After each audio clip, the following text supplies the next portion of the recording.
Hello students, जय हिंद। मैं सिवी स्वागत करती हूँ आप सभी का आपके अपने परिवार जीएस विद सिवी में।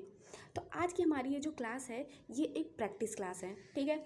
इसमें कुछ क्वेश्चंस हैं, जो क्वेश्चंस हैं वो सभी इतने इम्पॉर्टेंट है कि लगभग आपके सभी एग्ज़ाम्स में कभी ना कभी पूछे गए हैं और आगे उनके पूछे जाने की पूरी संभावना है। तो आप लोग ध्यान से सारे आंसर कीजिएगा। जो भी आपको पॉइंट नया लगता है उसको आप कॉपी और पेन लेकर के बैठिए ताकि आप नोट करते चलिए, ठीक है। चलिए ज़्यादा टाइम नहीं गंवाते हैं, अपने सेशन को शुरू करते हैं। पहला क्वेश्चन क्या कह रहा है? पहला क्वेश्चन कह रहा है पीतल किसका मिश्रण होता है। पीतल जो होता है वो किसका मिश्रण होता है? तो जो पीतल होता है, पीतल तांबा और जस्ता का मिश्रण होता है। किसका मिश्रण होता है? तांबा प्लस जस्ता। तांबे को हम क्या कहते हैं इंग्लिश में?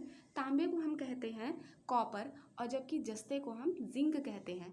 अब हम देख लेते हैं साथ ही साथ कि इसकी कितनी कितनी परसेंट मात्रा होती है। तो जो तांबे की मात्रा होती है वो लगभग 70%, और जिंक की यानी कि जस्ते की जो मात्रा होती है पीतल में कितनी परसेंट होती है?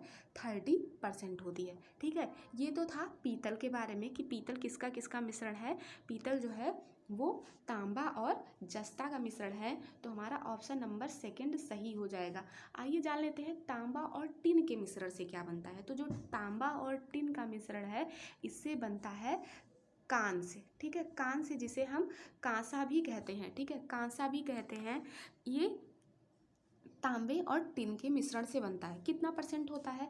तो जो तांबे का परसेंट होता है कांसे में, तांबे का परसेंट जो होता है वो 88% होता है, जबकि टिन जो होता है वो लगभग कितने परसेंट होता है? लगभग 12% होता है, ठीक है। कितना परसेंट होता है? लगभग 12% होता है। मान लीजिए आपसे कभी क्वेश्चन कर दिया गया कि स्टील किसका किसका मिश्रण होता है, ठीक है। तो स्टील जो होता है वो मुख्य रूप से लोहा और कार्बन किससे मिलकर बनता है? लोहा और कार्बन से मिलकर के बनता है। साथ ही साथ इसमें कुछ अन्य तत्व भी मिले होते हैं, ठीक है, कुछ अन्य तत्व भी मिले होते हैं। चलिए आगे बढ़ते हैं, नेक्स्ट क्वेश्चन देखते हैं। नेक्स्ट क्वेश्चन क्या कह रहा है? Uttar Pradesh defence industrial corridor इकाइयाँ स्थापित करने हेतु सहायता प्रदान करने के लिए किस वित्तीय संस्था ने मंजूरी दी है? किस वित्तीय संस्था ने मंजूरी दी है? तो आंसर आपका हो जाएगा सिडबी, ठीक है। अब सिडबी के बारे में हम कुछ चीज़ें जान लेते हैं कि सिडबी का जो फुल फॉर्म है वो क्या है। तो सिडबी का जो फुल फॉर्म है वो है स्मॉल इंडस्ट्रीज, क्या नाम है? Small industries development bank of India, ठीक है, डेवलपमेंट बैंक ऑफ इंडिया। ये किसका नाम है? ये सिडबी का फुल फॉर्म है, ठीक है। अगर आपसे पूछ लिया जाए कि सिडबी की जो स्थापना हुई थी वो कब हुई थी, तो आप क्या बताएंगे? तो आप बताएंगे 2 अप्रैल, क्या बताएंगे? 2 अप्रैल 1990, ठीक है, 2 अप्रैल 1990। ये क्या है? इस दिन सिडबी की स्थापना हुई थी, ठीक है, सिडबी की स्थापना हुई। अब आपसे अगर पूछ लिया जाए कि जो है जो सिडबी है तो सिडबी के का जो मुख्यालय है वो कहाँ है? तो सिडबी का जो मुख्यालय है वो कहाँ पे है? वो लखनऊ में है, ठीक है। कहाँ पे है? लखनऊ में है। अगर आपसे पूछा जाए कि इसके अध्यक्ष कौन है, चेयरमैन कौन है, तो आप बताएंगे श्री सुब्रमण्यम रमन्ना जी हैं। चलिए अगला क्वेश्चन देखते हैं। अगला क्वेश्चन क्या कर रहा है? भारत सरकार के पहले न्याय अधिकारी कौन होते हैं? भारत सरकार के जो पहले न्याय अधिकारी होते हैं कौन होते हैं? कानून मंत्री होते हैं, ठीक है, कानून मंत्री होते हैं, सर्वोच्च न्यायालय के न्यायाधीश होते हैं, भारत के महान्यायवादी होते हैं, या इनमें से कोई नहीं। तो आंसर आपका क्या हो जाएगा? भारत के महान्यायवादी। अब मान लीजिए आपसे क्वेश्चन कभी कर लिया कि जो महान्यायवादी होते हैं इन्हें किस अनुच्छेद में रखा जाता है? किस अनुच्छेद में रखा जाता है? तो इन्हें रखा जाता है अनुच्छेद 76 में, ठीक है। लेकिन जो अनुच्छेद 88 है ना वो भी महान्यायवादी से संबंधित है। कैसे? क्योंकि अनुच्छेद 88 में ये कहा गया है कि संसद की जो कार्यवाही होती है, ठीक है, संसद की कार्यवाही में ये भाग तो ले सकते हैं, ठीक है, संसद की कार्यवाही में ये भाग तो ले सकते हैं, पर मतदान करने का जो अधिकार होता है वो इन्हें नहीं प्राप्त है, ठीक है, मतदान करने का अधिकार नहीं प्राप्त है। तो आपसे क्वेश्चन 2 तरीके से पूछा जा सकता है।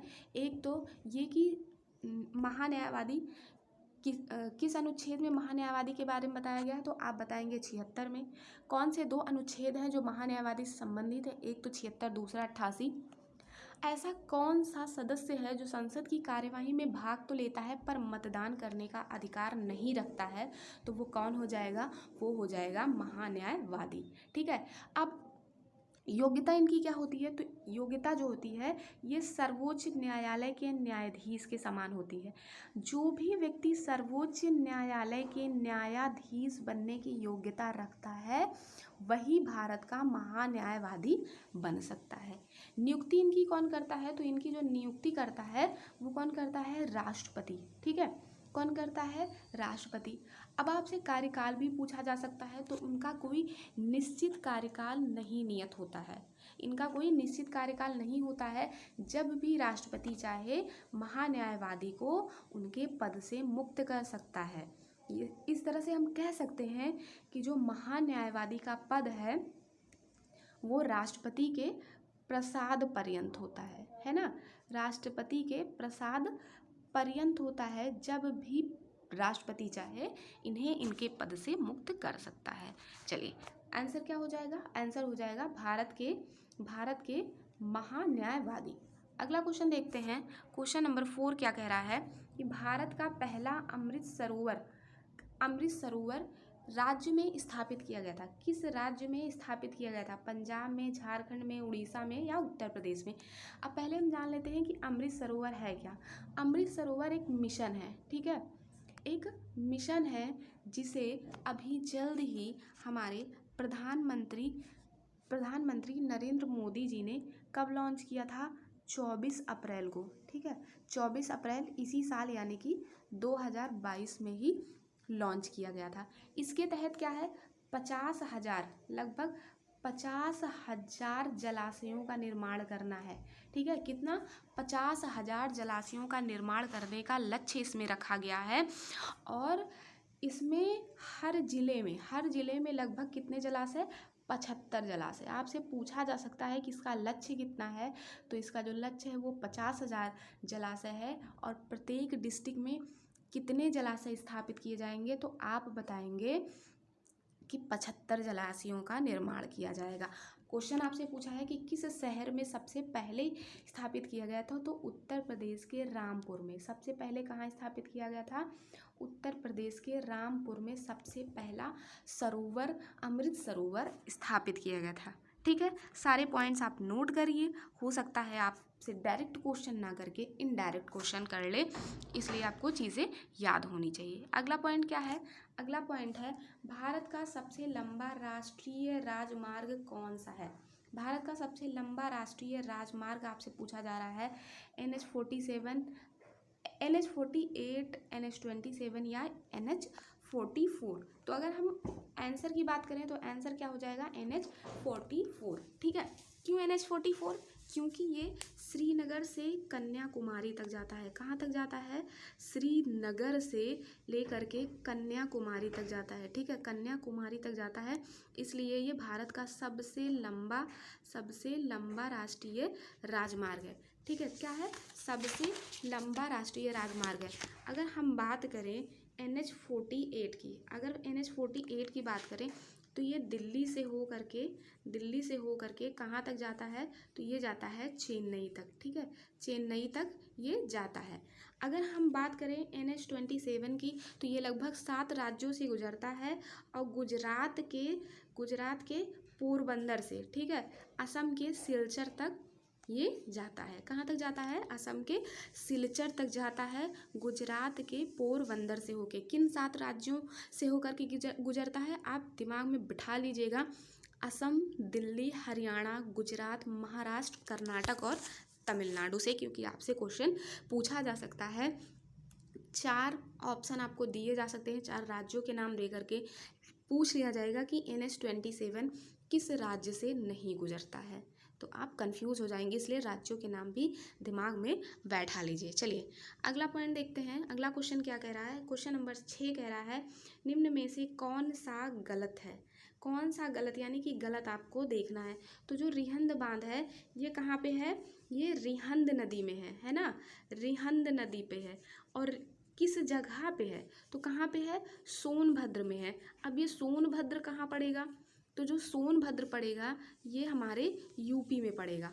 ठीक है, कहाँ पड़ेगा, यूपी में पड़ेगा। स्थापना इसकी कब की गई थी, स्थापना इसकी की गई थी 1954 ईस्वी में। रिहंद नदी को रेणुका नदी के नाम से भी जाना जाता है। ठीक है, अगला पॉइंट क्या है, जामनी नदी। जामनी नदी क्या है, जामनी नदी जामनी बांध किस नदी पे बना है, तो ये जामनी नदी पे बना है। जामनी नदी क्या है, तो ये बेतवा की सहायक नदी है। ठीक है, बेतवा की सहायक नदी है, कहाँ पे है, यूपी में है जामनी नदी। गोविंद सागर बांध, तो जो गोविंद सागर बांध है ये शहजाद नदी पर बना है। बनने में इसको कितना टाइम लगा है, तो ये 1947 से बनना शुरू हुआ और 1953 में ये बन करके कंप्लीट हुआ है। ठीक है, याद कर लीजिएगा, चीज़ें नोट कर लीजिएगा, आपके एग्ज़ाम में पूछे जाने की पूरी संभावना है। परीक्षा बांध अगर आपसे पूछे तो परीक्षा बांध जो है वो बेतवा नदी पर है। तो हमसे क्वेश्चन क्या किया गया है, क्वेश्चन किया गया है कि कौन सा गलत है, तो यही गलत है क्योंकि रिहंद बांध बेतवा नदी पे नहीं होकर के कहाँ पे है, ये है रिहंद नदी पे। ठीक है, अगला क्वेश्चन देखते हैं। उत्तर प्रदेश में आईटी शहर कहाँ स्थापित किया जा रहा है, आईटी शहर किस जगह पे स्थापित किया जा रहा है, तो किस जगह पे स्थापित किया जा रहा है, लखनऊ में किया जा रहा है ना, जो यूपी की राजधानी है, यूपी की राजधानी में ही आईटी शहर स्थापित किया जा रहा है। चलिए अगला पॉइंट देखते हैं। भारत के किस राज्य में लोकसभा सीटें, सबसे कम लोकसभा सीट है, तो सबसे पहले हम देख लेते हैं सिक्किम में कितनी है, सिक्किम में 1 है। उत्तराखंड में कितनी है, उत्तराखंड में 5 है। गोवा में कितनी है, गोवा में 2 है। जबकि तेलंगाना एक जो नया राज्य बना है, यहाँ कितनी है, यहाँ 17 लोकसभा सीटें हैं। ठीक है, तो आप याद रख सकते हैं जहाँ सबसे कम जनसंख्या है लोकसभा सीट भी वहीं सबसे कम होगी। तो आंसर हमारा क्या हो जाएगा, सिक्किम हो जाएगा। सिक्किम में सबसे कम लोकसभा सीट है। अगला क्वेश्चन देखते हैं, क्वेश्चन नंबर 9। भारत का उद्यान शहर किसे कहते हैं, भारत का उद्यान शहर किसे कहते हैं, तो जो भारत का उद्यान शहर है ये किसे कहते हैं, ये हम कहते हैं बेंगलोर को। ठीक है, बेंगलोर को और किन किन नामों से जाना जाता है, ये मेरा क्वेश्चन है, आपको इसका आंसर कमेंट बॉक्स में लिख करके बताना है। ठीक है, बेंगलोर के और भी नाम हैं, उन नामों को आप कमेंट बॉक्स में लिख करके बताइए। चलिए अगला देखते हैं। अगला है 10th नंबर का क्वेश्चन। क्या कह रहा है, कह रहा है कि हड़प्पा संस्कृति और टेराकोटा कलाकृतियों में निम्नलिखित में से किस जानवर को नहीं दर्शाया गया है, गाय को, गैंडा को, हाथी को। यहाँ एक थोड़ी सी मिस्टेक हुई है, यहाँ इनमें से कोई नहीं होना चाहिए था। ठीक है, प्लीज़ इग्नोर करिएगा इसको।